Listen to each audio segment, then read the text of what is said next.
Hello and welcome to another series of the Natural Genius at Work interviews. I am here today with Aoife Roach, and Aoife is a fitness trainer, a lifestyle coach, and also a sales trainer. Now, Aoife has come from the corporate banking world into her own business and has also won several awards for her fitness modeling in the US, in Ireland, and also the UK. And we're joined with her today to share with us her story as to where she's come from, what drives her, in the hope that it can also spark and ignite something in you if you're thinking about changing your career. Aoife, welcome. Welcome. Thank you for having me. You are more than welcome. It's a pleasure to speak to you again. We obviously know each other from a few years ago, so it's nice to be reconnected with you. And I'm really, been following some of the stuff that you've been doing, and well done with all of the achievements that you have been able to do. There's been so many things that have been going online for you. It's just amazing to see you flourish. Thank you. So I'm really curious to hear, behind every successful person, there's always a bigger mission, there's always a bigger cause that drives them. What is it for you? What is your why?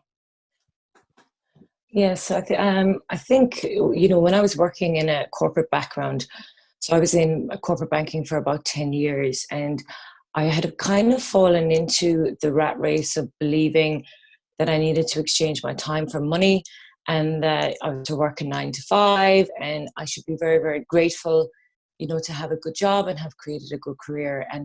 But what I found, the more senior that I became in the organization, the more empty I became. So the more that I achieved, the more I went up through the ranks. The work became increasingly difficult, and there was less satisfaction and fulfillment in it. So I realized there has to be more to it than this. There has to be more to life. So, and that kind of led me down a journey of getting involved in looking at personal development, about what really inspired me to, what did I like to do outside of work that gave me some passion. And that's how I went into the fitness space. So I moved in and I took what was something that I enjoyed doing and started to carve out a career alongside my corporate environment. And when I got into the fitness and the yoga aspect of it, I realized how much I loved connecting with people and sharing with people and watching people transform. And I found there was such joy in helping people see beyond what was what they thought was actually they were capable of doing, and pushing them to think a little bit outside of the box. And that kind of then became what sort of started out as a fitness hobby, then turned into a vision to start to empower and educate people physically, mentally, and emotionally, and raise people's emotional intelligence. So that kind of became the driving force. Yes. Of what I want to do. And then, from a family perspective, I had, and I still do have some pressures with regard to my own family and taking care of my parents. So one of the, when people say, what's your why? What gets you up in the morning? The driving force is I would like to retire my parents and make them financially secure and stable. So that's kind of the motivation behind it. But when you're following, when I get up in the morning and I'm creating quotes or going out and working with clients or helping people to build themselves, it's still like work. Whereas when I was going into my corporate job, it felt like work. I wasn't sitting there enjoying it, where it kind of comes from you begin to enjoy it more than endure it. Yes, yeah. So it sounds like things have really changed for you, from where you were and where you are now. And of course, often when we really switch ourselves into a different mode, into a different career, down a different path, there's always a reason that brought us to that. There's always a story that has kind of brought us there. For you, knowing that life hasn't always been how it is right now, what's your backstory? So I think one of the key. I grew up in an environment where it was quite a small town with small town mentality, and there wasn't that massive driving force to be pushed forward and propelled into sort of entrepreneurship. And like I saw a lot of like negative. I came from a small town. There was suicide. There was a lot of, people getting involved in bad habits. And I had a couple of really like friends of mine tragically in their lives. And I just realized that, I had to get out of that. I had to get out of that environment, because environment is everything. Yes. And if you're in an environment which is sort of toxic or unsupportive, or, you're kind of being dragged into behaviors or negative patterns, your chances of success are really greatly reduced. So what I did in order to do that was, like, my first sort of transition to overcome that sort of adversity was to go to Australia. And I spent a couple of years in Australia, and that came with its own challenges, because I didn't have a family there. I didn't have any friends there. But, in every adversity is an opportunity. And if you the bigger the risk, the bigger the reward. Yeah. So, it was understanding that the adversity that I was in the environment that I was in that moment, wasn't permanent. Yeah. It didn't have to be permanent, that I had the power to change my environment and to make different choices. I'm sure that some people thought that, what I was doing was, you can't just pick up and leave countries and leave your job and leave up, but I can. Yes. And I I think did. that's exactly. And I think that's why, probably one of my key messages to people is to understand that your current situation doesn't have to be permanent.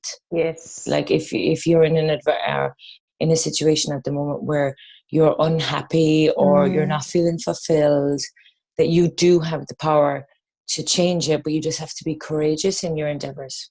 Yes. Otherwise, it will stay the same, right? So what I'm hearing from you is it was very much, you realized that this was just not an environment that you wanted to stay in, and there just had to be a way out, and you had to find it. That was your, I guess, tension that was created to propel yourself. Yeah. It was kind of a sink or swim sort of moment. Yeah. Sounds like it. Now, no doubt there are several things that you do to keep your mind healthy, to keep it strong, with everything you're doing, competing at the highest level. You have to have a strong mindset for that. This is what you're teaching others as well, right? To really have that very sharp, focused mind. What healthy habits or practices or mottos do you live by and that you've integrated into your life to stay mentally strong? Yeah, so I think one of the most key things in any kind of personal development journey, or when you want to go big, right? Because the minute that you want to go big, you're going to encounter resistance. You're going to try and talk yourself out of it. Lots of stuff around not being good enough or not being capable, or who do you think you are? So there's a lot of that. So having enough of that is really important. Having an awareness of knowing your sort of inner dysfunctions, for want of a better word, knowing, okay, I'm telling myself this story, and this story actually doesn't have to be true. If I choose to choose a little bit differently, then I can think a little bit differently. And I've written a book, and it's called How to Think Yourself Attractive.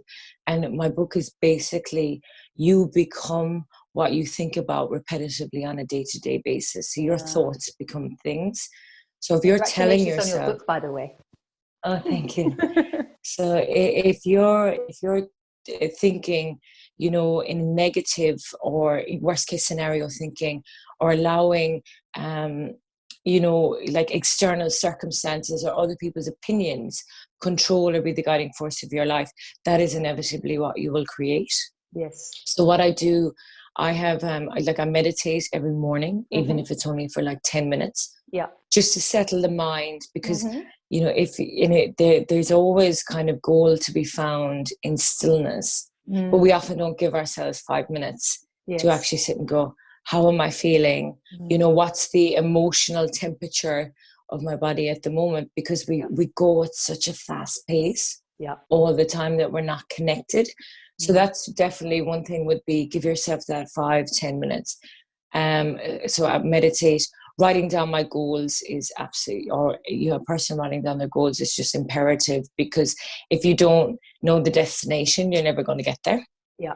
You're kind of like a ship sailing without a destination. And it doesn't matter, whether it's a big goal or a small goal, a weekly goal, a month goal. It's the fact that you're taking the time to carve out in your mind, this is where I'm going. And and then it'll become obvious about how you're going to get there. Yeah. And then the third thing definitely is around like the nutrition side of it and the physical side of it, because if you don't make time for health, you will make time for illness. That's what I say to all my clients. And I don't have time to exercise. I'm like, well, you will have time to be sick.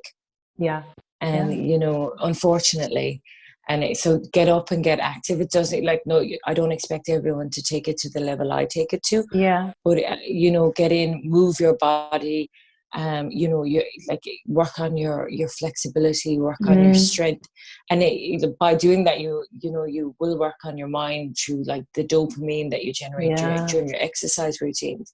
So I think that's it. So meditation, setting goals, and a healthy diet with exercise. Great, thank you for that. And you mentioned your book. Where can people find it if they want to grab a copy of that? Yeah, so that's available on Amazon, and it's called How to Think Yourself Attractive. Great, worth checking that one out and getting some more tips over and above of what we're sharing here today. Okay, so it sounds like, in terms of keeping yourself mentally strong, it's about taking some time out to be aware of what's going on, within yourself, emotionally and mentally. To get a clear intention as to where you're heading and what you need to do next to get there, so that focus can be there, and also just to keep yourself active to also feed the mind. They're three things that you're kind of living by that has helped you get where you are today and what you can pass on to others. Thank you for that. Now, we meet many teachers in life. There's many people that we have long or short exchanges with. Who are the most influential people in your life that you have met, and why?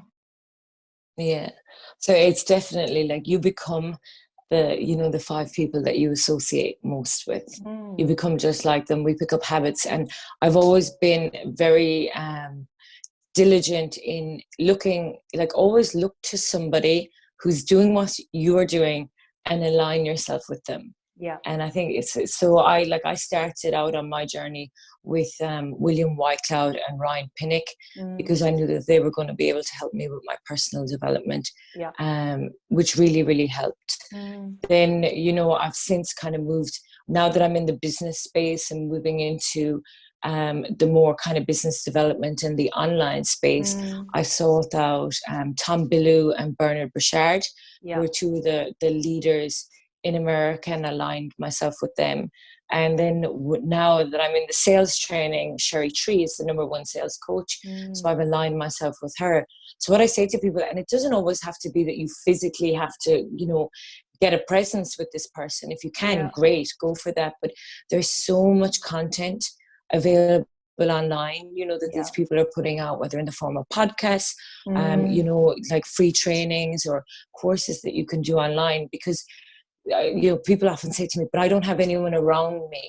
And I'm like, you do. If you have an internet connection, you can surround yourself with the 5 people that you want to be surrounded by. You just have to carve out the time and put the dedication into learning from them. And that's why I would say to people, don't ever think that your teacher has to be someone that you can talk to every day. Your teacher can very easily be online. Even a podcast. Tom Billou has a podcast, and every day I'm in the gym, I listen to his podcast, and I'm learning, because he's interviewing like these incredible people, and I'm learning every single day something new. Awesome. Yeah, that's a really good point, actually, that you don't have to physically have airtime with them to be able to really take something of value away from what they have to share. Exactly. Yeah, nice. So a lot of what you're talking about here is learning and stretching yourself, and to grow. So at the end of the day, it's about growth. Was any of this possible without growing yourself, without personal development? No. Like, and that's absolute, you know, it's because you will only stretch yourself as much as your ability to learn. Yeah. Yeah, the more I learn, the less I know. Yeah. And that's what the interesting, you know, you go in and you think, oh, I know, and then you find out, oh, actually I I don't don't. know.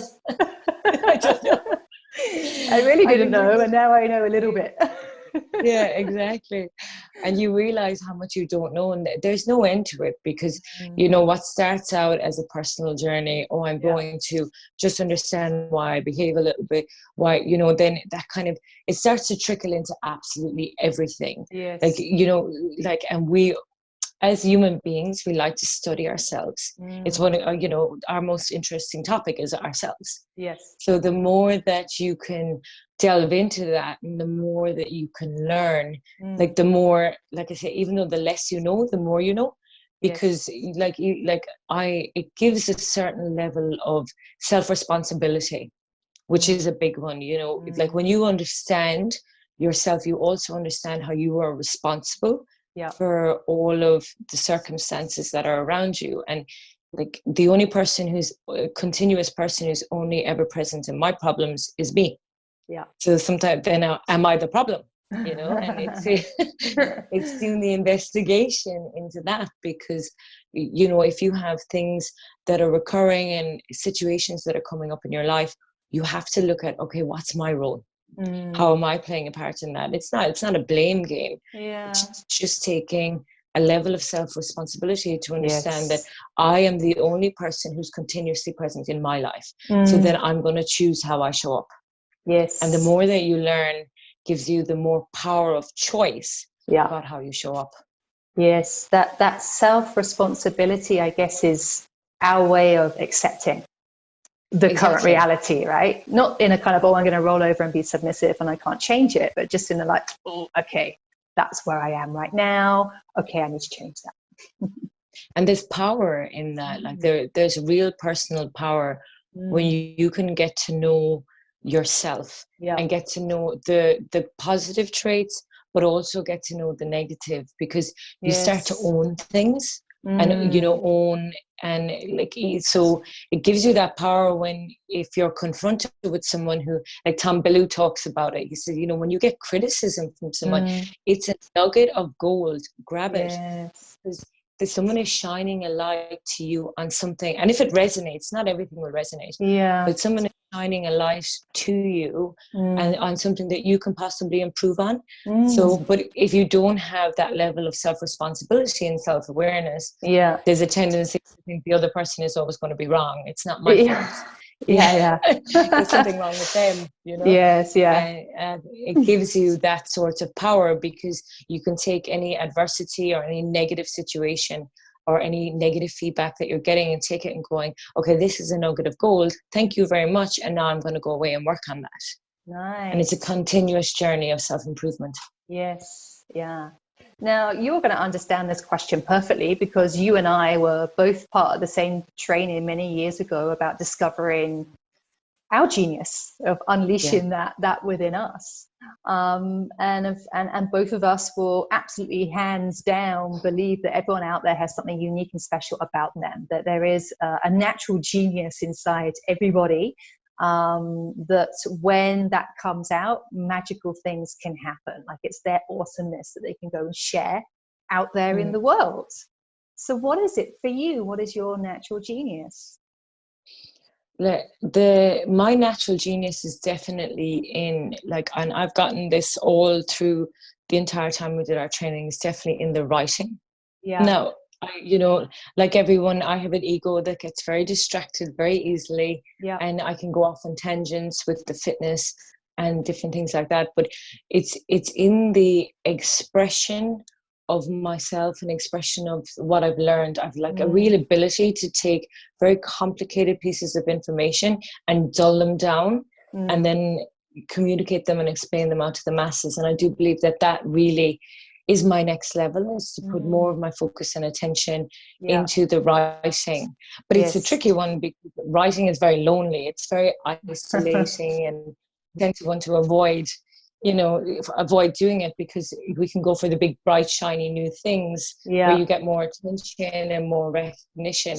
But your genius isn't always what you think it's going to be. It's probably most likely not what you think it is. It's that kind of it's that little burning passion inside that, when I really love doing that. And finding that, and then, figuring out how you can create from that space, because that's really where the goal is. Like, we overcomplicate it. We think it has to be hard work, but when you're in your genius, it's not hard work. It's very fluid. And so like, if I sit down to write, I can write thousands and thousands of words, no problem, and it just flows. But it's just carving out the time to make time for the genius. Is not letting all of the other bright, shiny things get in the way. Lovely, thank you. Now, there's probably people that are watching this and listening to some of the things that we're talking about here, and they're probably nodding along and kind of agreeing with everything that's being shared here. But yet they're still probably, tiptoeing around the edge a little bit of that comfort zone, still trying to kind of find that courage to do something. So for anyone that is in that space right now, that may be watching and are kind of daydreaming about doing something else, what would you say to them about taking that first step and sort of just going for it? What would your advice be? So the first thing that I would say is take the first step. Don't look beyond to try to get to the top of the mountain.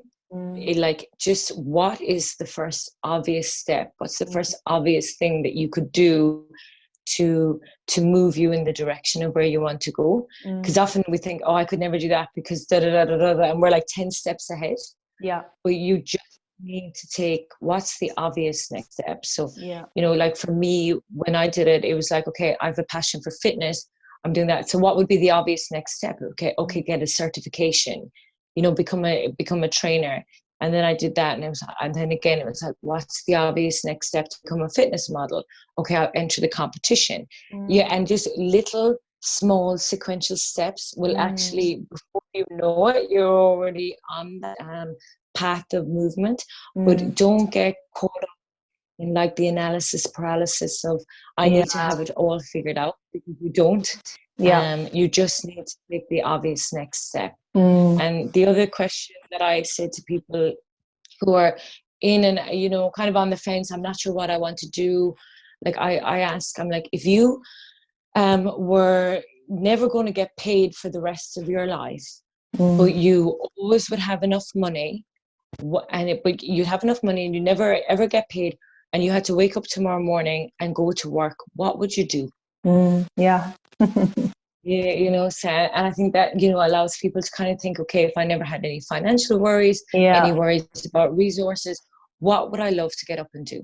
And then that gives you a sort of an insight into where your genius might be, or what might be your passion. Take away the financial pressure, because let's face it, we're taught that we work for money, right? That's kind of how it's seen.